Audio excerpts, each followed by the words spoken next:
This is Southampton Town Supervisor Jay Schneiderman. I'd like to call to order this work session of the Southampton Town Board on this 21st day of May 2020. Please rise and join me for the Pledge of Allegiance.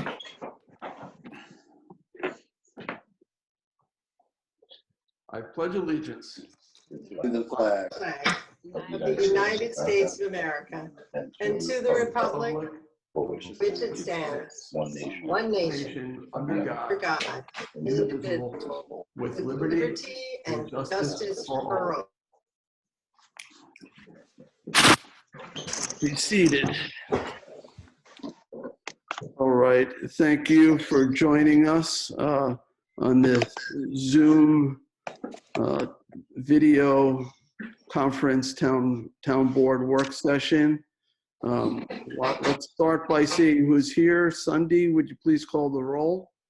Supervisor Schneiderman. Here. Councilman Lostad. Here. Councilman Martell. Here. Councilman Bouvier. Here. Councilman Scavone. Present. All right, so we have a full board is here. All right, so the first item scheduled for today is a review of the draft agenda, and then we'll go into executive session. I don't know if Ryan is on the call. I don't see him. I didn't ask him to be here for the work session. Maybe I'll just provide a quick update or two.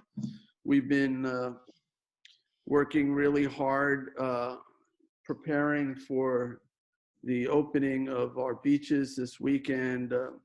Our Parks Director, Kristen Doulos, has done just a remarkable job doing a high-level planning. The amount of detail is just staggering, down to how often bathrooms get cleaned, training protocols for lifeguards and attendants. The police department's been very involved. CRC and sign making, and signs had to be designed and made and installed. And it really was an extraordinary effort and still continues to be. Len's been on a lot of those calls. John Bouvier's been on a lot of those calls, Jim, Rick in some cases, and others. But it just, first I want to thank Kristen. I think we're in good shape. We're going to be opening Sag Main and Ponquag and Long Beach in terms of bathrooms and having lifeguards.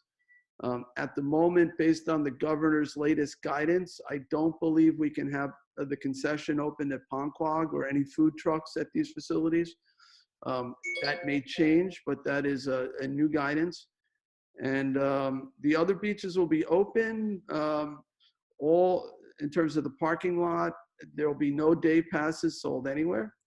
The seasonal passes are going to be restricted to those with legitimate rentals in Southampton.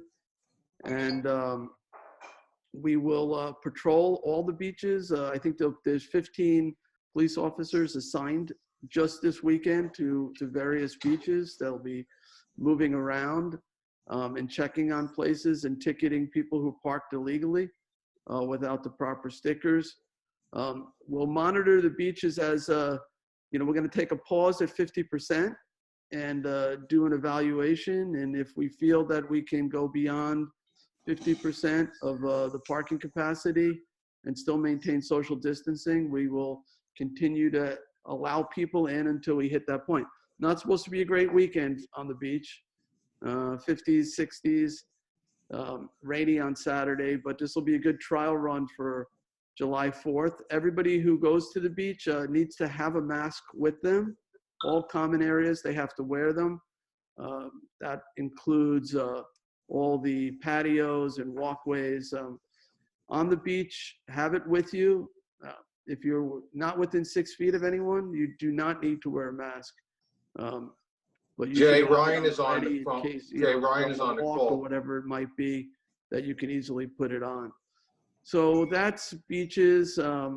Again, thank you to everyone else lots of other things going on besides beaches. So, but if the board has any questions about any of the preparations that are going on, probably a good time to ask those questions. I've been trying to keep you guys updated on some of the issues that we're seeing. And I think Ryan Murphy may now be on the call.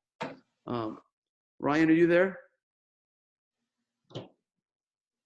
He just disappeared. Okay, well, maybe he'll try back in. So maybe if he's going to join us, if he's got some updates, you know, we're still not at phase one based on the governor's metrics. There are 7 metrics. We are grouped in with a larger region that includes all of Nassau County and all of Suffolk County. The most difficult metric, it seems, for us to meet is metric number 2, having to do with the number of deaths. There's 2 ways to meet it, either 14 days of continuous decline in hospital deaths or under 5 deaths on a 3-day rolling average. That is a metric that is not fair to an area with such large population. Some of the other areas have a fraction of our population. So that is something we're reaching out to the governor to evaluate whether we're held to a different standard, having 3 million people in our region compared to other areas like Mohawk Valley that has 500,000 people. So that's one thing. We're also we're fluctuating on one of the other metrics, which has to do with the hospital bed availability. Some days we meet it, some days we don't. We're supposed to have 30% available after elective surgeries. And then the last piece is the contact tracers, and we're not there yet. They are feverishly trying to get enough people onboarded as contact tracers and trained. Where, you know, they're actually asking the town whether we can provide some individuals who might be able to serve as contact tracers. There is no, you know, there's no risk in being a contact tracer. You're just basically on the phone. You're on the phone making calls. You're not going to anyone's home or meeting anybody personally. But that's something that also is being worked on.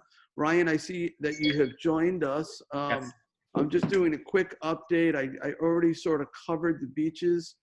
And I mentioned a little bit about the 7 state metrics. Jay, I'd like to talk about, if you could, the real estate taxes. Oh, yeah. Okay. Thank you, Len. So I was part of the governor's municipal finance, not the governor's, the county executive's municipal finance working group, looking at the issue of property taxes. Property taxes are due at the end of this month, May 31st. There has been an effort to try to allow people who may have been economically impacted by the pandemic additional time to pay without penalties. It proved to be a more complicated task than anyone anticipated because of all the various municipalities or taxing jurisdictions and obligations that they had to pay back, you know, borrowed money at certain times. Nobody wanted to be put in a situation where they would have to go into default. Anyway, a bunch of things came together. The CARES Act, which provided the county with $250+ million for COVID expenses, and some of it can be used for cash flow. Something called the Municipal Liquidities Facility, which is a federal program that offers loans to governments with a certain population, over 500,000 people. The county qualified for that. So the announcement came yesterday morning. The county executive announced that the deadline would be pushed back to July 15th. But you, to get the extension, you would need to complete an attestation, a self-attestation that you met certain requirements, that your income was reduced by, I think, 30% as an individual and 50% as a business. There's a couple more details to that. But then you can go to July 15th. It's a 45-day extension without interest or penalties. And for some, that will be welcome relief. So that's that. Thank you, Len, for mentioning that. So we have the delay in property taxes for some. We have the new guidance on parks and our opening of parks, our beaches on Friday. And then the other issue I covered were the metrics. So Ryan, do you want to add anything else? No, I caught you. I apologize for some technical delays in the beginning there, but I did catch what you mentioned about the metrics, Supervisor. Yeah, we are very close as a county to hitting all of the metrics at this point. The one that we're being held up on is the hospital deaths metric. Echo what you said about contact tracers. I know there's been a tremendous response so far to the county for those contact tracer positions. They needed I want to say about 450 or so for the whole county, and I believe they indicated recently that they received something in the neighborhood of about 30,000 applications so far. So that's a real good sign and a bad sign at the same time. It's great that there's people that are willing to fulfill those roles, but I think it's also indicative of the situation that we currently find ourselves in with people looking for, employment opportunities because of so many things being shut down. So it's a bad sign about the bigger picture that's going on, but it's good that these people are showing up and that they want to fill those positions. Outside of that, the metrics, we're on a downward trend with the hospital deaths. The county reported last night that we are maybe 6 or 7 days out from hitting that metric right now, and that's a good thing. We've also, I know the supervisor made the point yesterday to the county as well, that those metrics we feel don't necessarily favor our area because it doesn't necessarily take into consideration population density. So the same standard that we are held to is the same standard that a region that has, more cows than people is held to. And that makes it a little tough for us to hit that exact same metric. So I know you had asked the county to speak to the state to provide maybe some relief in that category, and we're hopeful that they might be. Yeah, Ryan, that's the second half, not the 14-day decline, but the other way to meet that metric 3-day rolling is under 5 or under, and that's been used by every place that's met the metric so far. They haven't met the 14-day, right? They have met the 5 or under, and it's much easier, obviously, if you have 400,000 people versus 2.8 million people. Right. Which Suffolk County, Nassau County has. Yeah, and you're 100% right. And it puts a kind of what seems to us to be an unfair delay on our ability to reopen when other people in other parts of the state are. So we're trying to do what we can there. I can tell you just an update out of my office. We're working pretty closely with a lot of the businesses right now to try and develop plans based on whatever guidance we happen to have so that those businesses are ready to go when the green light is given. I liken it to sitting at the starting line at a NASCAR race. You don't just sit there with your engines off, you rev them a little bit.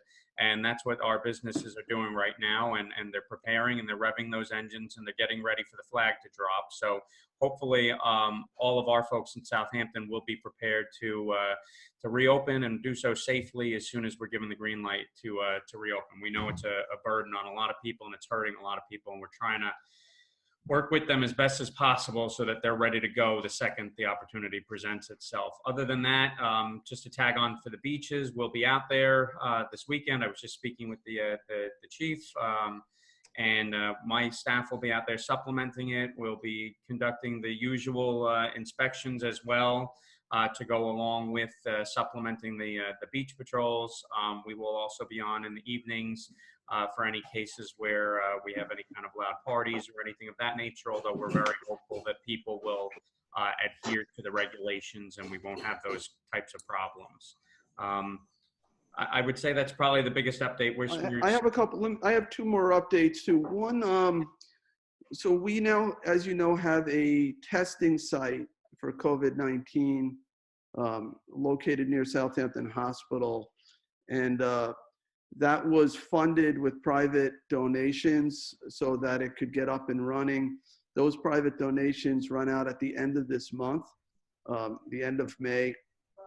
I reached out to the county and asked the county to pick it up starting June and not make us have to raise any more money to keep that operational. And I got confirmation yesterday from the county executive that the county would take it over. So we will know that will continue without, us having to, the community having to generate donations to keep that available. So that's good news. As you know, we had an issue in North Sea when a tremendous number of people, almost exclusively from, not residents of our community, showed up at North Sea Beach to go fishing, porgy fishing. It created a concern about social distancing and fire and emergency access. The police chief used his emergency powers to reduce the parking there by 50% by shutting down one side of the road to parking. That was already done, and today the distance is going a little further than had been done, so they're extending that no parking area. We're going to evaluate it over the course of the weekend and see if any other action needs to be taken. So, and of course, I will update you guys on that, based on whether it continues to be a problem. There were a lot of people on that beach. The same concerns we have with all of our beaches, particularly, the beaches that don't have attendance, where we don't have as much eyes on the ground, places like Flying Point or Scott Cameron or Pikes Beach or Tiana Beach.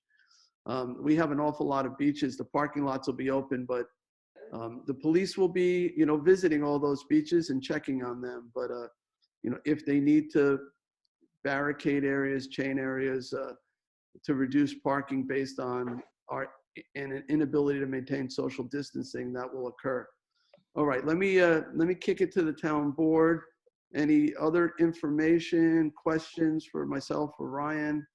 Does anybody have anything? We do have issues at other road ends that I know everybody's aware of, and I'm assuming that we're doing the same enforcement and looking at temporary measures to make sure that those aren't overcrowded as well.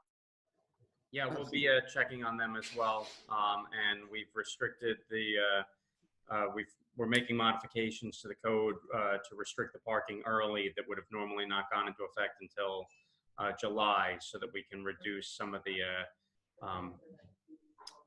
density at those locations too, with people trying to crowd down to those areas. Great, thank you.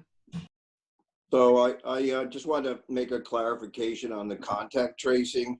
So we've been working with the county and gave some recommendations about there were issues with the application process itself, and they correctly, as Ryan pointed out, they got overwhelmed with the number of applicants. It went well over 30,000. I think it was 31,000 or more.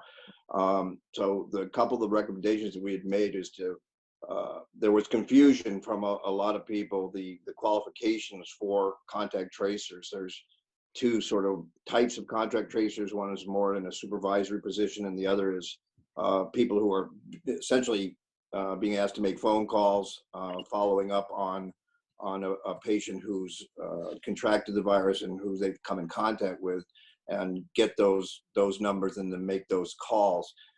The other part of that may involve actually direct contact with the people that patient may have had contact with, and that's a slightly different qualification. And we asked for the qualification to be relaxed a little bit on those people making calls, and also to correct the application information that's on the county website to better explain what the job involves, and to try to attract those applicants that are qualified to do that. So that's pending right now. I haven't gotten any feedback on that, so we'll kind of wait and see on that. The other thing I just wanted to update you guys on was dealing with the county on the issue of educating. We're beginning to see an influx of our migrant farm workers with our local farms. And there has been an issue that was raised that a lot of the workers are not well educated on the issues with COVID-19. So they're trying to put a process in place that allows advocates and people to educate farm workers who are entering into the area to adhere to all the recommendations and guidelines, and farmers to give access to those workers during certain periods to educate them, and bilingually and otherwise. It's an issue I think that's quite important for the advocacy of certain segments of our population in particular. I know Rob Carpenter's been involved in that, so that seems to be going pretty well, and working well. So that's all I got. All right, thank you. Anyone else? Rick? No? No, I was just going to ask Ryan, just take Tiana Beach, for instance. I took a ride down there. I would really suggest that we rope off the pavilion down there. I mean, I'm afraid of vandalism. There are no bathrooms in order there, and so on and so forth. And is there going to be anybody at the gates? Are we keeping non-residents out of Tiana and Row K, Row I? So as of right now, I don't believe we have plans to necessarily have someone at the gates, but the Chief Skrzynecki has indicated that he is going to have quite a good showing from the police department that will be checking those lots for passes. And I will have one or two code officers as well, and he'll have some TCOs out, all monitoring those different lots that are at beaches that will not have lifeguards on staff and bathrooms open and things of that nature. So we're going to be in and out of those lots all day long. And if they start to observe that there's any kind of a problem at any one of those locations, I believe that at this point we're prepared to stick someone at the gate if necessary to either turn people away or literally just shut it down. So I think this is kind of a litmus test to see how people behave and respond to the different regulations. And hopefully this goes well and people respect the non-resident restrictions or the no day pass restrictions rather, and observe the social distancing that's necessary. If we start to encounter a problem, obviously we will respond immediately to deal with the situation this weekend, and then we will have to be forced to kind of course correct our approach going forward, and hopefully we're not put into a position where we have to make things even more restrictive than they already are. Okay. Right, Okay, I have a anyone else? question about something that you brought up earlier with the CARES Act, the $250 million, and how it relates to the property taxes being paid late. I know a lot of our districts, our school districts and fire districts, have tax anticipation notes. Are those districts to apply for those loans separately, or do they go through the county? No. So how it relates is this: under the Suffolk County Tax Act, the county has to make us whole, right? Okay. So if property taxes aren't paid, they forward the money. Under the CARES Act, they will be able to use it for cash flow. So in general, that money has to be used at this point for COVID-19 related expenses. Mm-hmm. Under the new bill that went through Congress, it sort of expands it to be usable for other things like revenue losses. But currently, the county has this I think it's 257 million in the bank, but there are restrictions on it. So by delaying some of these tax payments, the county's going to have to come up with any money that didn't come in and pay it to the various jurisdictions. They'll be able to use the CARES Act funding for that. That will cover that hole, they believe. Okay. They have a huge obligation that's due July 23rd. They have a revenue anticipation note that becomes due. It's a couple $100 million. I think it's around 230 something million dollars, 232 million. So that's a problem for the county if they don't get the tax money. A lot of the property taxes that will come in, not from our area, but from other areas, go to Suffolk County Police Department. And under the Tax Act, they really haven't seen any of their property tax revenue.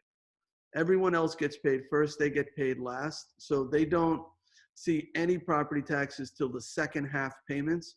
And that's why this was so complicated for the county, because Right. they're so dependent. But the CARES Act will bridge that. So what comes in the second half is, a total, several billion dollars get collected. I want to say around what, Len, do you know, about $3 billion come in the second half of taxes countywide through all the taxing jurisdictions? Yeah, that's what John Kamen was saying yesterday too. Yeah. Yeah, as far as our schools are concerned, Jay, everybody's going to be made whole. It's really transparent. This whole hit really is all on the county. Good. Right. And the county got hit very bad in terms of sales tax revenue. I haven't seen the numbers yet, but Right. it's relatively significant. They lost other Mhm. revenues too. The towns that rely on property tax revenues, and we have the backstop of the Tax Act, which forces the county to pay anything that doesn't get paid. We have a pretty stable funding source.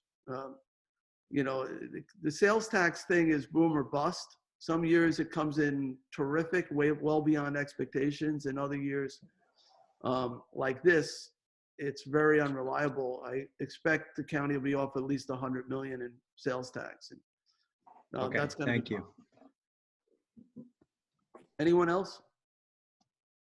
Ryan, again, thank you for being here with us, and thank you for all you're doing. It's stressful and it's a lot of work. It's like reinvent. Everything has to be redesigned. Everything has to be reinvented. Everything has to be thought through. And we try to prepare for the worst. And then of course we hope for the best, but we want to make sure if things are worse than, we think, we're ready for it. So, even down to signage and barricades, road cones and barrels, things like that, so that we can quickly shut off areas, all had to be thought through and put into place. So thank you, Ryan, for all your help with that. No problem. Thank you. We have a good team here. All right. So if there's no other business, let's then go to reviewing the agenda.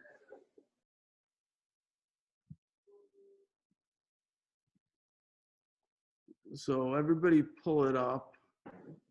And this is for the meeting of May 26th, a regular town board meeting. We will do it at 6 p.m. I had a request to move it to 1 p.m., but I for those evening meetings, I think are important, even if you're at home. Mhm. So I said, let's keep it at 6. I hope the board can understand and be with us at 6 p.m. And let's see, we have 3 public hearings scheduled. And, I have said that I would adjourn all of the things related to the Native American graves protection to a time when we have more people who can come in person. These things like moratoriums are impactful. These rules are fairly stringent in terms of what you must do if you encounter human remains. So I would again like to keep these things adjourned until we can have an actual meeting where the public can approach us in person. But we do have 3. So the first public hearing considers amending Town Code 330 to add section 333 entitled Protection of Unmarked Graves. Those are the rules that you must follow if you encounter human remains or likely human remains. The second one is the first version of the moratorium, imposing a moratorium on certain development actions within particular areas of the hamlet of Shinnecock Hills. That's a smaller area, limited to Fort Hill and what's the name of the other area? Sugarloaf and Fort Hill. The second one goes a little bit more and expands the Sugarloaf area rules to where to Hawthorne Road, where recently remains were encountered about 2 years ago, year and a half ago. So That's that. Again, I will be asking that we adjourn them, that we don't close that hearing. If somebody does want to comment, they can, but you know, I'd like to be able to put them off to a time when we can have greater public participation. Any questions on the public hearings? All right, let's then go to resolutions. 439 authorizes transfer of lands from Suffolk County, Shinnecock Hills, and amends the CPF management and stewardship plan to include that property.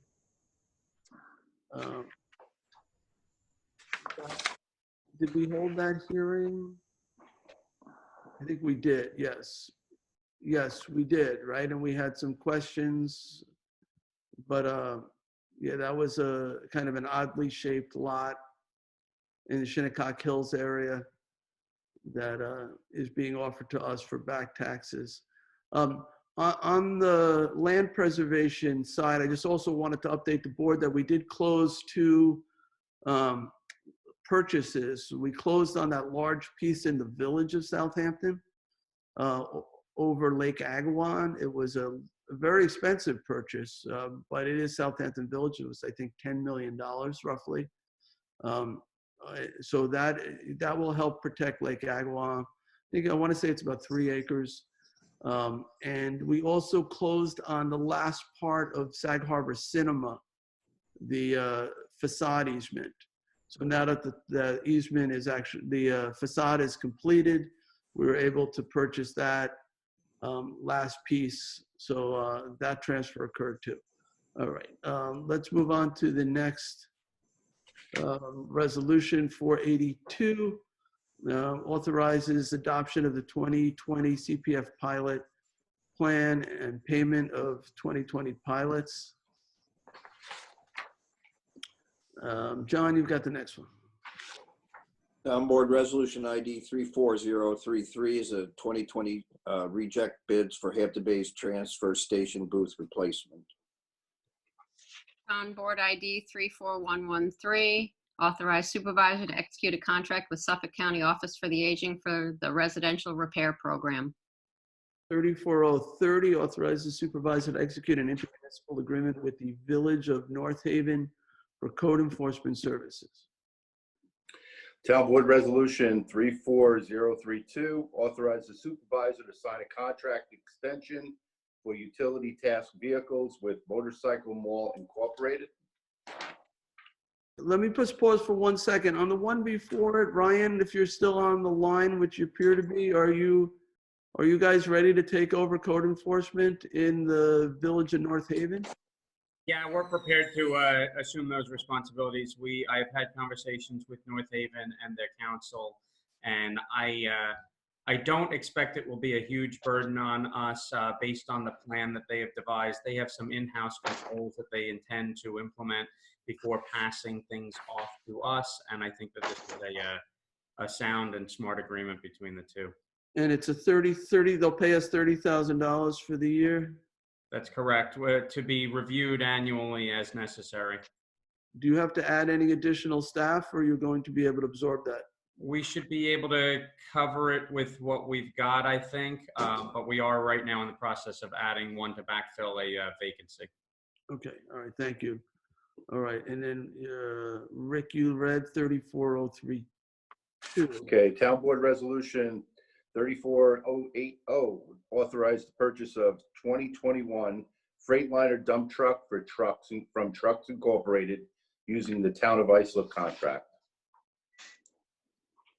Town Board Resolution 34114, authorize the renewal of Proof Point through NYS OGS contract with Software House International. 34108 authorizes the supervisor to sign any and all documents with LexisNexis for online access to motor vehicle accident reports for the town's police department. 34046 authorizes the supervisor to execute a contract extension with J&V Auto Salvage, Inc. for removal of abandoned junk and decommissioned vehicles. 34109 authorizes the supervisor to execute 5-year contracts with on-call nurses at the town's police department for blood work and SANE exams. That's SANE. Town Board Resolution ID 34111 to authorize the supervisor to sign a contract with PW Grosser for the valuation of existing leachate pump stations and protuberances. Town Board Resolution 34112, award and authorize the supervisor to sign a contract with Thomas H. Gannon and Sons Incorporated to furnish and install microsurfacing and/or crack sealing. Town Board Resolution 34110, recall and amend Town Board Resolution 2020-378 for spring, summer parks and recreation agreements. Town Board Resolution ID 34047 to authorize funds from the historic burying ground account for 2020 purchases for preserving Southampton Town's historic burying grounds. Town Board Resolution 34050, the 2020 notice to bidders for irrigation maintenance and repair.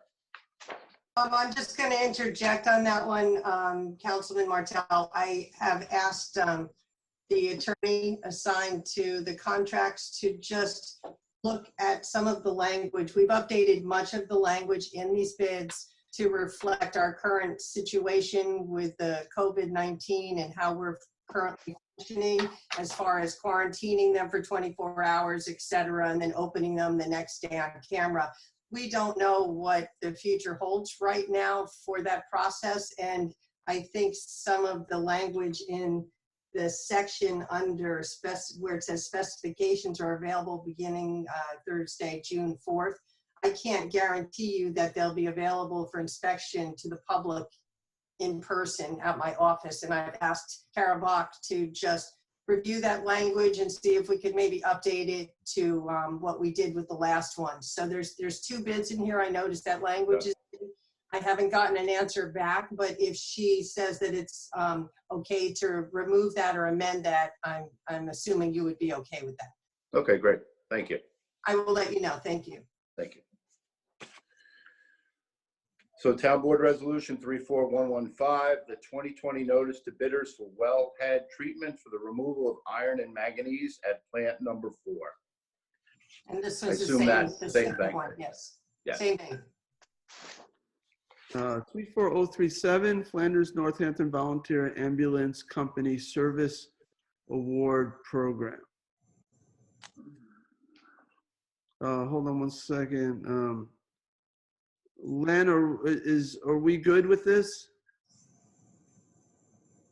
So this is the LoSAP for Flanders Northampton.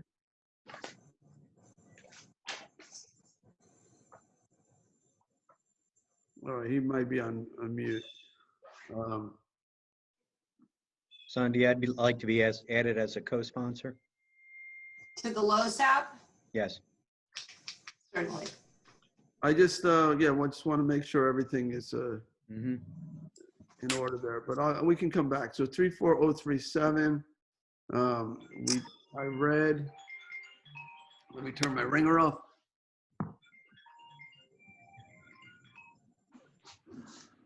Okay, 34065 is the Hampton Bays Volunteer Ambulance Corps Service Award Program. Same thing, Sunday. Certainly. 34035 is rescinds Town Board Resolution 2020-282, which amended the capital budget and added capital project as it relates to Hillside Road improvements. So let me explain what this is. We put in place $300,000 so that we can kind of create that interconnect to that Greenfield neighborhood that would allow them to exit that neighborhood safely, because there's some concerns about the Greenfield exit. So, some objections were raised by the highway superintendent about the funding mechanism of this. This is through highway, so we're gonna, we're going to reject this and look for a different way to accomplish at least the emergency access there. The problem is when County Road 39 gets shut down because of an accident, and people sit in the traffic for hours, 4 hours, 5 hours, 6 hours. I mean, there's really no way to route traffic. And we could open up an interconnect through that neighborhood, you'd be able to actually to bypass quite a large section there. So it would be very helpful to us to be able to do. We're just gonna have to look for another way to do it, possibly just as an emergency access. And I'll keep you guys posted as this develops. But for now, because the highway superintendent actually asked for us to provide him an attorney to represent him on opposing this, and we hadn't actually even all we did was put money in place. We actually hadn't commissioned any sort of project. But we'll understanding his objections to this process, we will I'm offering to rescind the resolution and try to find another way to do it. Anybody have any questions on that? Okay. No, not a question, but a comment that neighborhood has one way in and one way out. And I know emergency vehicles, ambulance and fire departments could have particular problems coming in and out of the neighborhood with the traffic on County Road 39 at certain times of the day and situations. So another entrance would be good. I think it's really important we find a way to do it. There may be, Jim is exploring some different things. That's correct. So we're going to look at some different ways to do this, and hopefully we'll come up with something that can give them some relief. Yeah, it's difficult to use government funds for an improvement of a road that has not yet been improved and accepted into the system, but we are looking for other options, including the road improvement plan that was put into place or was discussed for the. But that little section of road that we're talking about, Jim, is we now own. It's not a private property; it's public property.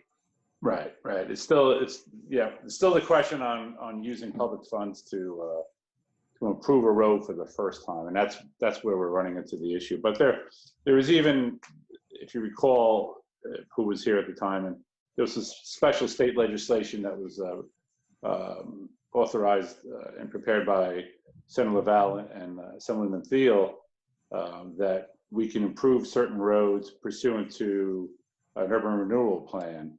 And so that may be something we're looking at to maybe improve this road and some others. There's been I think a long study on. The reason is for safety.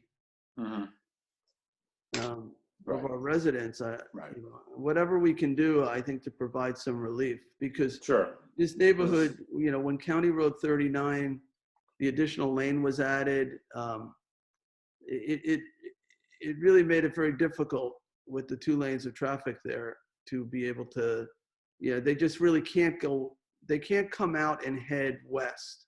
It's very challenging. I won't say they can't, but it's challenging. It's 4 lanes of traffic now. And so they tend to make the right, and there's no good place to turn around. It creates all kinds of problems. So, we shouldn't have this large of a subdivision with only one way in and out. So from a planning perspective, but we do. So if we can fix it, I think everybody on the board is willing to look at ways to solve this problem. Len, with you on the conference call, I had a question before on the LoSAP, because we're awarding all the LoSAP programs. Are we getting compliance with our audits now? Or are we able to be sure that LoSAP is, everything is in proper form?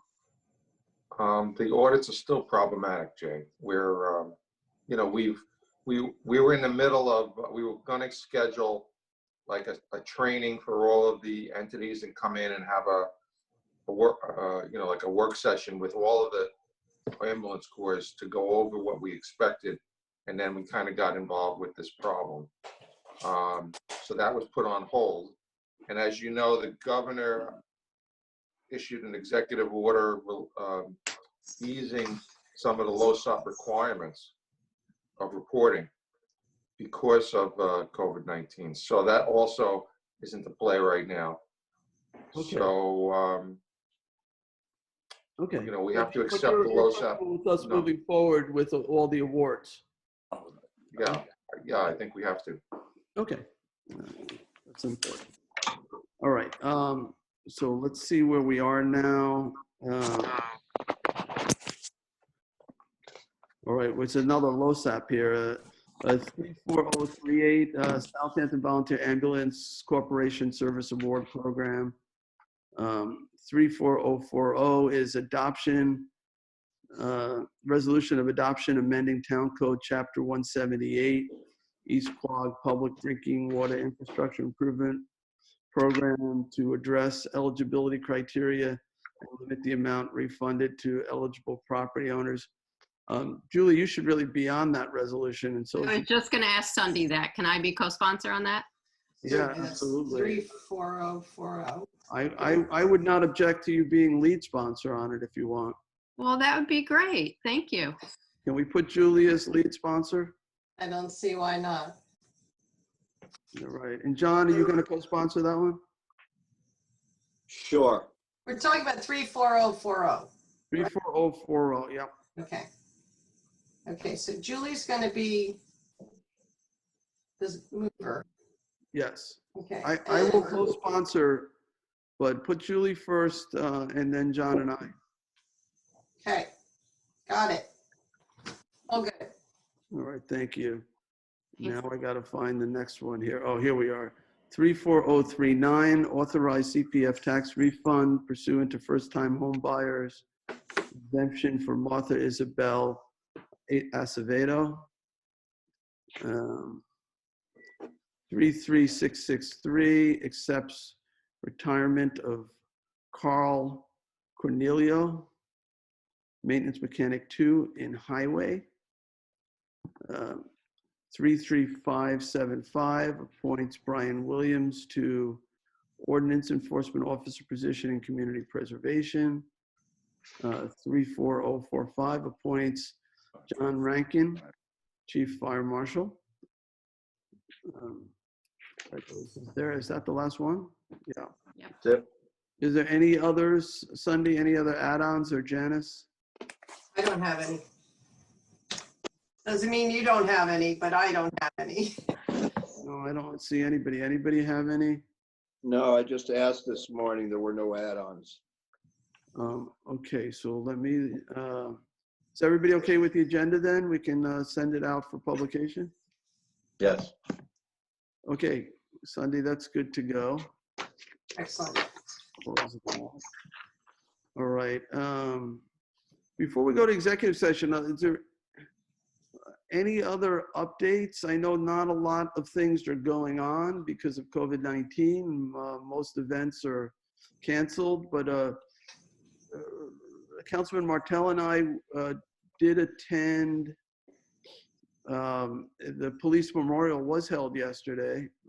They decided to go forward with that event. It was really a moving tribute to all police officers throughout the nation who've paid the ultimate price in defending public safety and protecting people.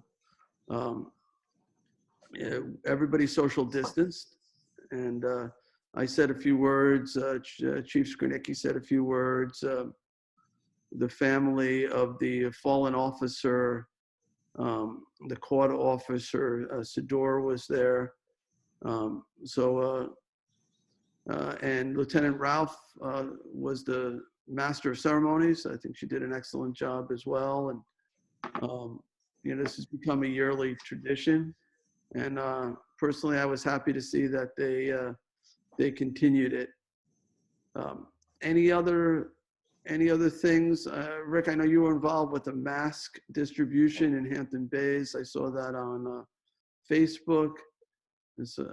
We've also been, Ryan has been pushing out personal protective equipment masks to, I think we sent, what, 5,000 masks to Hampton Bay School District? We sent 5,000 masks to all of the different school districts in the town. We did that through the help of Lars Clemenson from Hampton Bay Schools. He's president of the Superintendent's Association right now. So he passed along masks to the different superintendents of the different districts to distribute through their active school lunch programs and deliveries that are occurring right now. So some of them went to Hampton Bays, but others went to different districts throughout the township. Rick, did you want to say something about that event? Yeah, it was, we gave out 500 packs of 5 masks each, along with a small bottle of sanitizer, hand sanitizer that was donated by the Hampton Bays Rotary Club. They had actually bottled large quantities into very small bottles. It went pretty well. It was a couple hours. We had plenty of help. You know, Lars is always terrific in the community. So it was a good event to be part of. And those masks were donated by the same Hamptons Health Society that's been funding the drive-through testing site, right? Correct. Yeah, that's great. Ryan, is that something we need to do more of? Are people, because now we're asking people in certain public areas to wear masks, and you know, people when they go shopping for groceries, they need to be wearing masks. Do we need to get more masks out in the community, or are they generally available now? I don't think it would hurt to continue with operations like what Councilman Martell was involved in yesterday, or when it occurred. But I think in general, it does seem that most folks do have the appropriate access to masks right now. I think there are definitely segments of the community that could benefit from some additional access. And again, it wouldn't hurt for us to continue to engage in those types of activities to make sure that everybody has them that needs them. I think a lot of people have started switching over to more reusable masks. It's become more common public knowledge, and people have started to incorporate it into their daily activities to have a mask and know to have a mask on, where I think in the very beginning. I don't know how this mass distribution was done. I think largely through Instagram and social media promotion. Would it make sense to like work with church groups or groups like Ola to try to maybe reach some of the Spanish-speaking population? And yeah, we can definitely conduct some more outreach in those areas to try and make sure that those segments of the community are appropriately served with masks. Do we need to purchase some ourselves, because we've been relying on the generosity of this Hampton Health Society, and I don't know if we have additional masks from them at this point. We have a supply ourselves. We would need to probably acquire more to conduct more community distribution. I think our supply right now is enough to carry us forward with the anticipated opening of town facilities coming up soon, as well as seasonal upstaffing. But we would probably have to acquire some more to be able to do distribution. Okay. Do we want to spend money on buying masks to do a free distribution? Are they less expensive now, Ryan? They're still relatively expensive. They're much more expensive than they would have been pre-disaster. We're seeing prices of between 40 and about 80 cents a mask on the average, which is high. These all would have been much less than that pre-disaster. We can continue to shop around and see what we can come up with, and we can also look at some reusable mask options as well to see if we could just do a one-time distribution of reusables to folks that they might be able to wash them and keep wearing them and not have to continue to put masks out. Well, if we're going to do this, I think it needs to be sort of identified and branded as a town program. I think the way it was done, which I think was great, what happened at the high school, but I think it was Rotary Club and a bunch of volunteers doing it. I think that if we're going to do it, we should identify all, the whole community where, where maybe masks are needed, and make sure we're reaching those locations. If you want to, and then come back to the board and say, look, we need 20,000 masks. Do you want to spend $10,000 on it so that we can push masks out to people who might need them in a coordinated fashion? Well, I'll put together a proposal for you, and we'll identify how we can best accomplish this. Okay. I had two things. One is to follow up on what you're talking about with the masks. I know one of the recommendations from the county and from the state is the recommendation to be wearing face masks at all time on the beach pavilion. So we will have hopefully the ability to give masks out to those patrons that don't have them. But as a PSA, I would strongly say to people that want to attend the beaches that they're going to need masks to be on the pavilions on our attended beaches. That's one issue. I don't know if you wanted to add to that, Ryan. Then I had something else I wanted to say. No, we're definitely encouraging people that at the very minimum, when they are in boardwalk areas and like on the deck by any kind of pavilion space, by restrooms, things of that nature, especially obviously in the beaches that do have open restrooms and things.